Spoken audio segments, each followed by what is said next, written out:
Hey guys, what's up? Elias here one more time with the Yes Do It team. And in this video, I want to tell you a little bit about the different elements that take importance whenever it comes to building your website. And the first thing I want to talk about is images. If, for example, you have a website that contains many images for one reason or the other, you definitely have to pay a lot of attention to those images because, first of all, you want them to be professional images. You don't want to have shitty content on your website showing up for every single person that just visits the domain name. And basically the second thing that you want to think about regarding images is how big they are, how heavy each file. Sorry about that, I have a few neighbors that like to do motocross. So yeah, like I was saying, you need to think about how big are those files. How big, not in terms of how actual big they are, but how heavy are they.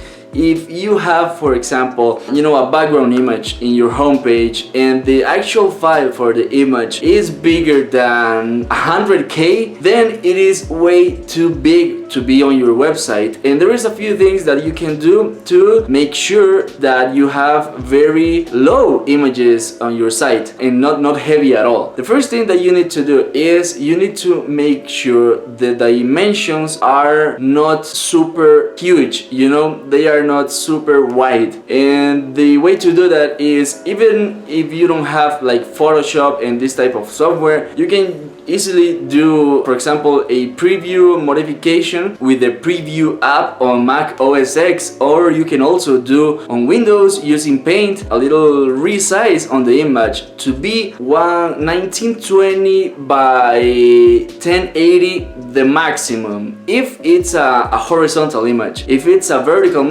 image, then it's the opposite, it's 1080 by 1920. And if it's not that big of an image, for example, if it's just your logo, or if it's something else that it doesn't need to be as big, just make sure that it's not over 600 or 700 pixels, because otherwise you are uploading shitloads of files that are very huge. So whenever people are loading your website, they have to wait for all of those files to load. So make sure they are the right dimensions. Once you do have them in the right dimensions, you also want to do something else. There is a website called TinyPNG when you can upload your images and they will do a compressing process so that you can then download the actual file and not having to deal with such big files. So basically that's it. Instead of uploading your original file, send it to TinyPNG and download the file that they compress. That one you do get to upload. So that's regarding images. Now there's another subject or another key element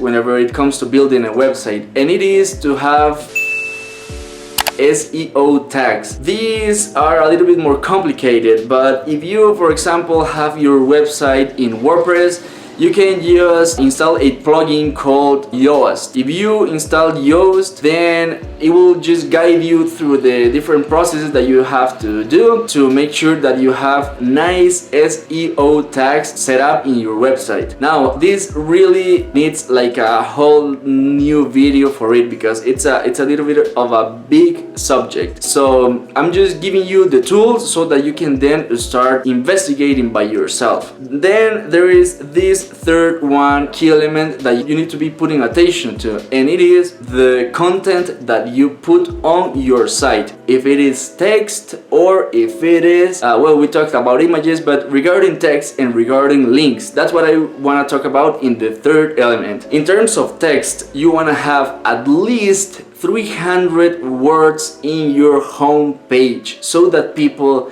has something to be entertained with. If there is nothing to read, people are just going to log back out, and that just gets your bounce rate super high, and you don't want to have a high bounce rate. Again, we're gonna talk about that in a different video, but if you have any questions, just leave it on the comments and I will definitely make sure to answer the different questions that you guys have. Now regarding links, you definitely have to have links on your homepage. The reason you want to have links and navigation through the different pages of your website is that whenever you log into a website, if there is nothing, no other door to open to keep digging, to keep learning what the website is showing you, what the website is about, then you're again just going to log back out, and then again your bounce rate is gonna go back up. So that's not good. You definitely want to have some type of map, that's a navigation map. That's actually what it's called. You want to have a nice navigation map on your website, and you have to actually think about it. For example, if I was a visitor of my website, what would I want them to look